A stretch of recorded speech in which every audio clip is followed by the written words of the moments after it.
감사합니다. 예, 나는 약하지만 우리 주님은 강하다. 이게 바로 성도의 거룩한 자존감입니다. 뭐 자존감이라고 해서 뭐 내 자존심이 세워지는 거 그게 아니라 성도는요 우리 주님이 세워져야 하는 사람이에요. 나는 약해 죽고 없어도 내 안에서 예수 그리스도가 나타나는 것, 이것이 성도의 자존감이에요. 그래서 날마다 우리가 주님 앞에 나아가는 것입니다. 날마다 주님께 기도하며 주님께 나아가기를 허락하기를 주님의 그 허락을 구하는 것이 바로 우리입니다. 그리고 우리가 주님 앞에 섰을 때 주님께서는 우리에게 믿음을 주시고 이 땅 가운데서 당당히 살아갈 수 있도록 힘을 주시는 것이죠. 그러면 강한 사람, 믿음이 강한 자의 사명은 과연 무엇일까요? 그것은 오늘 본문 1절의 말씀에 보면 우리가 마땅히 믿음이 약한 자의 약점을 담당하고 라고 이야기하고 있습니다. 믿음이 강한 사람의 사명은 믿음이 약한 자의 약점을 담당해 주는 거예요. 여러분 어느 곳에서든 강자와 약자는 분명히 있습니다. 자연세계에서는요 약자는 강자의 먹이지요. 그러나 믿음의 생활에서 강자는요 믿음이 약한 자를 도와야 한다는 것입니다. 약육강식의 세상에서는 약자는 먹이가 될 뿐 하등에 도움이 안 되는 존재이나 믿음의 생활에서는 약자는요 도움 받아야 되는 자이고 동시에 강한 자가 이 믿음이 약한 자로부터 또한 은혜를 입게 되어 있다는 사실입니다. 여러분 강자가 약자를 돌보아 주는 것에서 믿음의 교제가 일어난다는 사실을 기억하시기 바랍니다. 여기에 그리스도인의 교제의 의미가 담겨져 있는 것입니다. 그러면 누가 약자입니까? 우리가 나열하지 않아도 이 세상에 많은 약자들이 존재하고 있지요. 가난한 사람, 병약한 사람, 배움의 기회가 없어서 배우지 못한 이들, 또한 억압 속에 갇혀있는 자들, 물론 이런 모든 사람들이 다 약자입니다. 그러나 이런 사람만 약자가 아니라는 사실입니다. 돈이 아무리 많아도 몸이 건강해도 많이 배웠어도 신분이 높아도 약자가 있습니다. 아무리 좋은 환경에 있어도 사단의 권세 아래 눌려있는 자들은 모두 믿음의 약자들이라는 사실입니다. 여러분 주님 품 안에 내가 얼마나 소중한 존재인가를 깨닫지 못하는 자들 모두가 다 영적인 약자들입니다. 조금 어렵다고 해서 믿음을 버리고 떠난 사람들은요 모두가 다 약자이지요. 그렇기 때문에 믿음의 강자들은 이러한 믿음이 약한 자들의 연약함을 담당해 주어야 하는 것입니다. 우리 모두가 이 일을 감당하기를 원합니다. 둘러보세요. 우리 주변에 얼마나 많은 약자들이 있는지. 육신의 약함뿐 아니라 영혼의 약한 자들이 많이 있다는 거예요. 그런데 왜 사람들이 이런 다른 사람의 약점을 담당해 주는 것을 즐겨 기뻐하며 하지 못하는 것일까요? 이유는 너무나도 간단합니다. 약자의 약점을 담당하려면 자신의 유익, 자신의 기쁨을 포기해야 하기 때문에 그렇습니다. 1절 하반절의 말씀을 보면 자기를 기쁘게 하지 아니할 것이라 라고 이야기하고 있습니다. 여러분 약자의 약점을 약한 자들을 돕고 그들을 세워주려면 결국 내게 생기는 기쁨을 포기해야 한다는 것입니다. 예를 들어서 여기에 빵 한 조각이 있습니다. 빵은 한 사람 먹기에도 부족한 빵입니다. 그런데 사람은 두 사람이 있습니다. 한 명은 어린아이, 한 명은 어른입니다. 어떻게 해야 할까요? 힘센 어른이 아이를 윽박지르고 빵을 혼자 다 먹어야 합니까? 아니면 아이에게 빵을 포기해야 할까요? 강자가 약자의 약함을 담당해 준다는 의미는 결국 힘이 강한 어른, 참고 인내할 수 있는 어른이 자신의 기쁨을 포기하고 어린 아이에게 빵을 주는 것입니다. 그렇기 때문에 자신을 기쁘게 하지 않는다는 의미는 너무나 간단합니다. 나도 기쁘고 남도 기쁘다면 최상이죠. 안 그렇습니까? 내가 누군가에게 도움 주고 헌신하여서 나도 기쁠 수 있고 그도 기쁘다면 최선인 것입니다. 그러나 문제는 내가 기쁜 것과 남이 기쁜 것 중에 하나를 선택해야 할 때가 사실은 문제입니다. 이때 강한 자는 약자를 위해 자신의 기쁨을 포기하는 것이 너무나도 마땅한 그리스도인의 교제의 의미일 것입니다. 남을 웃게 만들려면요, 때로는 자신은 울어야 합니다. 남을 유익하게 하려면 때로는 자기의 씀씀이를 포기해야 할 때도 있습니다. 이것이 어렵기 때문에 사실은 사람들이 약자를 돌보는 일을 잘하지 못하는 이유입니다. 여러분, 왜 우리가 굳이 이렇게 힘든 삶을 살아야 합니까? 오늘 성경이 말씀한 대로 우리가 약자의 그 약점을 감당해 주려면 정말 내 것을 포기해야 되는 그러한 힘든 것을 선택해야 되는데 왜 우리는 그러한 삶을 선택해야만 하는 것일까요? 그것은 예수님께서 그것을 원하시기 때문에 그렇다는 것입니다. 우리는 예수님을 기쁘게 하기 위해서 살아가는 사람들입니다. 우리의 목적은요, 나의 기쁨이 아니라 하나님의 기쁨과 예수님의 기쁨이지요. 아마도 이것을 부정하시는 분은 여기에 한 사람도 없을 것입니다. 오히려 그 기쁨이 나의 기쁨으로 여기며 살아가는 자가 성도이기 때문에 그렇습니다. 그래서 언제나 하나님이 기쁘실 때에 우리도 기뻐하는 것이죠. 동시에 하나님은 우리가 그 누군가를 기쁘게 하고 그 누군가의 마음을 즐겁게 할 때 우리 하나님도 함께 기뻐하신다는 것입니다. 여러분, 연약한 사람을 위해서, 믿음이 약한 자들을 위해서 우리의 기쁨과 즐거움을 포기할 때 그것은 남을, 그 연약한 자를 기쁘게 하는 것에서 그치게 하는 것이 아니라 결과적으로는 우리 주님을 기쁘게 하는 일이 된다는 것입니다. 여러분, 예수님은 무슨 권리로 우리에게 이렇게 힘든 것을 요구하시는 것입니다. 주님께서 먼저 그 일을 감당하셨기 때문에 그렇습니다. 사실 강한 것으로 따지자면 하나님이신 예수님보다 더 강하신 분은 이 땅에 없습니다. 그럼에도 불구하고 그는 우리의 약점을 담당하셨습니다. 죄라는 우리의 약점을 십자가에서 담당하셨습니다. 이를 위해서 당신의 기쁨을 기쁨으로 여기지 아니하셨습니다. 오히려 우리를 위해 고통의 세상 가운데 오셨고 고통의 십자가를 지셨습니다. 그리고 고통 가운데서 죽으셨습니다. 우리를 기쁘시게 하시기 위해서 우리의 죄의 짐을 예수님께서 대신 지신 것이죠. 원래 십자가의 그 자리는 우리가 달려야 할 자리입니다. 그러나 예수님은 우리의 약함을 대신하여 그 십자가에 달리신 것이죠.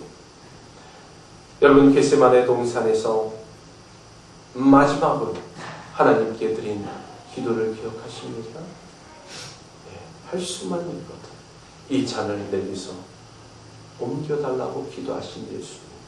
그러나 누구의 뜻대로요? 아버지의 뜻대로. 자신의 뜻대로 되는 것을 원치 아니하시고 아버지의 뜻대로 되는 것을 원하셨습니다. 아버지가 기뻐하시는 것을 보고 싶었다는 거죠. 또한 약한 자들이 주의 죽으심으로 말미암아 기쁨을 회복하기를 원하셨다는 것입니다. 어찌 보면 오늘 15장 1절의 본문의 말씀을 실천하신 분이 바로 예수님이십니다. 여러분, 예수님이 능력이 없으십니까? 아니죠. 여러분, 예수님이 5,000명을 먹이고 12광주리, 4,000명을 먹이고도 몇 광주리 남겼습니까? 네, 7광주리를 남기신 능력의 하나님이십니다. 그럼에도 불구하고 여러분, 예수님께서는 자신을 위해서 그 능력을 단 한 번도 사용해 보신 적이 없다는 거예요. 죽은 자들을 살리시고 병자들을 고치시는 그 능력, 자신이 죽어갈 때 십자가에서 내려오실 수도 있었고, 예수님을 조롱하는 그들에게 하나님의 능력을 나타내실 수도 있음에도 불구하고 약한 죄인의 모습으로 십자가에 죽으셨습니다. 단 한 번도 자신을 위해서 능력을 사용해 보신 적이 없다는 것입니다. 여러분, 당신 자신을 기쁘게 하는 데는 능력을 사용하지 않으시고 다른 사람을 위해서는 마음껏 사용하셨다는 것이죠. 이것이 바로 강한 자의 자신의 강점을 사용하는 원리입니다. 자신을 위해서는 최소한으로, 남을 위해서는 최대한으로 능력을 사용하는 것. 이것이 바로 하나님의 원리입니다. 여러분, 이 세상 모든 사람들이, 이 세상의 강자들이 이 원리를 깨닫고 산다면요, 이 세상에 정말 어떻게 보면 아픔과 착취와 또는 억압과 힘으로 누르는 모든 것이 다 사라지게 될 것입니다. 정말 하나님의 평강이 임하게 될 것입니다. 여러분, 우리 교회도 좀 그런 교회가 되기를 소망합니다. 좀 강한 교회가 되었으면 좋겠습니다. 그렇다고 해서 수적인 부흥을 이야기하는 것이 아닙니다. 믿음이 강한 성도들이 많아지기를 소원합니다. 또한 하나님께서 여러분의 삶을 풍성하게 하셔서 교회의 재정도 풍성해졌으면 좋겠습니다. 좀 시설도 좀 지상으로도 올라가고요. 네? 또 예배 장소들도 좀 이렇게 많아졌으면 좋겠어요. 많은 사람들이 와서 함께 교제하고 예배를 드렸으면 좋겠습니다. 뿐만 아니라 여러 방면으로 정말 이 땅에, 이 세상 죽전 지역에 좀 힘이 되어주고 위로가 되어주고 용기가 되어주고 또한 가난한 자들을 세워줄 수 있는, 질병이 들린 자들을 고쳐주는 그러한 교회가 되었으면 좋겠습니다. 또 하나님께서 주신 모든 강점을 가지고 약한 자들을 위해서 헌신하는 그러한 교회가 되었으면 좋겠습니다. 또한 어려운 지역에 가서 선교하는 많은 선교사들을 돕는 그러한 교회가 되었으면 좋겠습니다.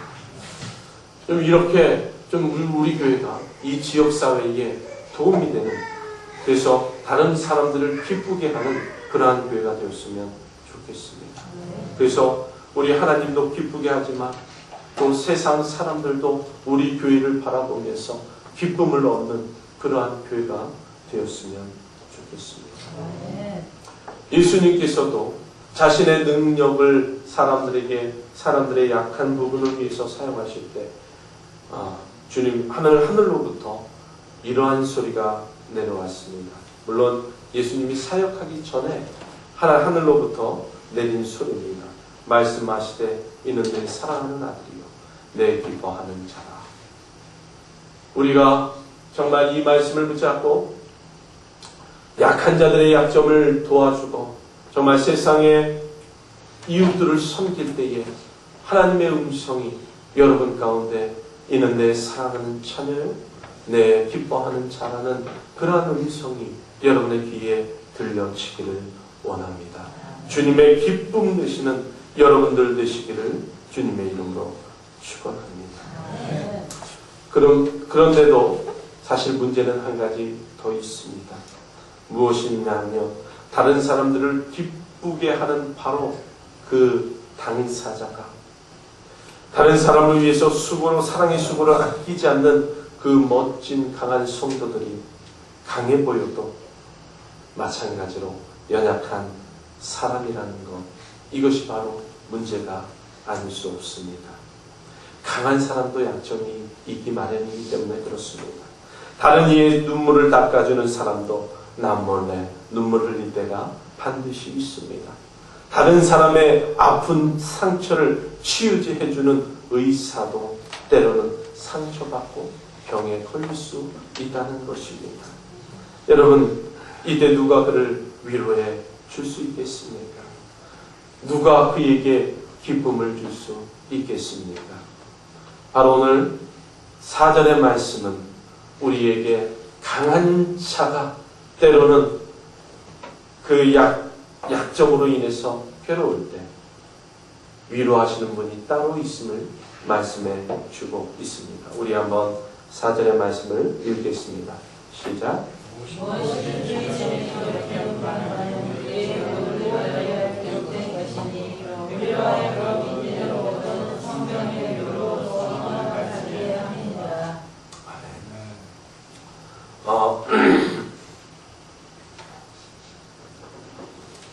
우리가 어디서부터 기쁨을 받으며 위로를 받는가?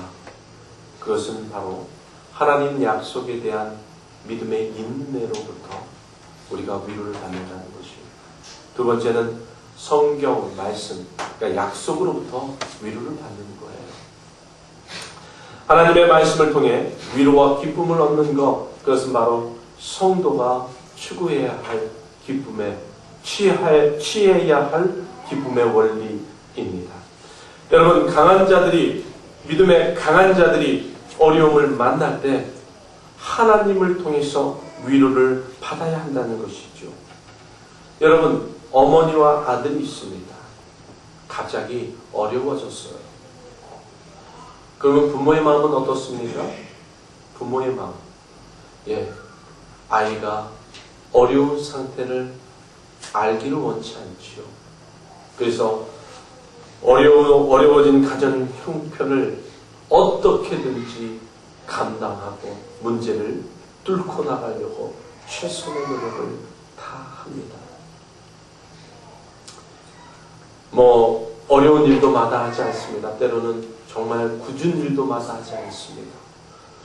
아이를 먹이고 아이를 입히고 아이를 교육하려는 돈을 마련하려면 어떠한 일도 마다하지 않고 할 수 있는 분, 그것이 바로 부모의 마음이지요. 그러면 이 엄마는 누구에게서 위로를 받겠습니까? 아이에게도 기댈 수 없는 거죠. 물론 때로는 아이의 어떤 재롱이 위로가 될 수는 있지만 그것은 영원한 위로가 되지 못한다는 것이죠. 이 엄마가 기댈 수 있는 곳, 그것은 바로 하나님밖에 없다는 거예요. 새벽마다 기도하고 말씀을 통해 힘을 얻고, 이것이 바로 성도가 얻어야 할 위로의 근원, 기쁨의 근원입니다. 여러분, 말씀을 통해서 위로를 받으십시오. 세상이 주는 즐거움보다 더 큰 기쁨이 바로 말씀 가운데 있습니다. 하나님의 약속을 믿고 그 믿음을 인내로서 성취해 나가십시오. 그러면요, 세상이 줄 수 없는 기쁨을 맛보시는 여러분들이 될 것입니다. 우리는요, 세상에서부터 위로를 받는 자들이 아니라 하나님께로부터 위로를 받는 사람들이라는 것입니다. 여러분, 우리가 위로와 그 인내와 위로로서 하나님의 소망을 발견하게 되는 거예요. 기쁨이 바로 그곳에서 있다라는 것입니다. 여러분, 사도 바울은 늘 그 기쁨을 체험했습니다. 여러분, 사도 바울이요, 고린도에 도착했을 때에 정말 마음이 너무 어려웠습니다. 왜냐하면 고린도 도착 전에 아테네에서 선교를 했습니다. 아테네에 도착하니까 철학자들이 너무 많아요. 예. 그래서 그들과 논쟁을 합니다. 그런데요, 철학자들과 논쟁을 하다 보니까, 철학적으로 논쟁을 하다 보니까 예수 그리스도의 복음에 대해서 강력한 선포가 이루어지지 못했습니다. 예. 그래서요, 아테네에서는 선교의 열매가 적었습니다.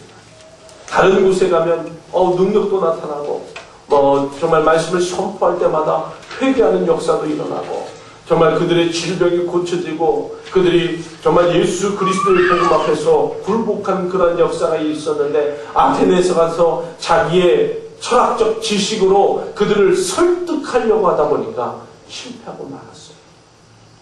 그래서 그의 마음이 아주 무거웠습니다. 힘이 빠졌어요. 그리고 그런 상태로 고린도에 도착하니까요, 믿는 사람이 단 한 사람도 없습니다. 자기를 도와서 사역해 줄 사람도 없었어요. 그래서 그때에 하나님께서 그에게 위로의 말씀을 해 주십니다. 사도행전 18장 9절에서 11절의 말씀 보면 이런 말씀이 있습니다. 밤에 주께서 환상 가운데 바울에게 말씀하시되 두려워하지 말며 침묵하지 말고 말하라.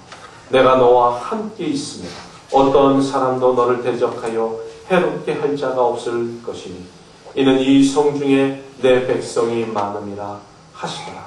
1년 6개월을 머물며 그들 가운데서 하나님의 말씀을 가르칩니다. 하나님께서 뭐라고 이야기하셨어요? 예, 침묵하지 말아요. 그러니까 아테네서의 그 마음의 무거움이 고린도 교회에 와오니까 내가 잘할 수 있을까? 정말 내가 하나님의 사명을 감당할 수 있을까? 라는 생각이 그에게 드는 거예요. 그런데 그를 위로하시는 하나님의 음성이 들렸습니다.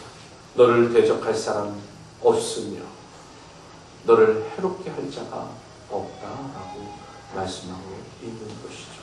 주님께서 그를 격려하셨고 그는 1년 6개월 동안 그곳에서 사역할 수가 있었습니다. 여러분, 하나님을 통해 위로를 얻는 것은 정말 그 무엇도 우리에게 줄 수 없는 기쁨을 주는 기쁨입니다. 날마다 하나님의 위로를 받으시기를 바랍니다. 하나님의 격려의 음성을 들으시는 여러분들 되시기를 바랍니다. 여러분들 다른 사람을 기쁘게 하는 삶을 살다가 지칠 때 주님 앞에 나아가십시오. 인생을 살다가 지칠 때 주님 앞에 나아가십시오. 내 삶에 기쁨이 없을 때 주님 앞에 나아가십시오. 내 삶의 환경이 어려울 때 주님 앞에 나아가십시오. 주님의 말씀을 통해 위로를 얻으십시오. 여러분, 많은 목회자들이 정말 어떻게 보면요, 100명 이상 목회하시는 분은 아마 목회자들 가운데 10%도 되지 않습니다. 전국에 목회자들 가운데 100명 이상의 목회를 하시는 분은 채 5%도 되지 않을 것입니다. 나머지 목회자들은 정말 힘든, 모든 상황이 어려운 그러한 목회를 합니다.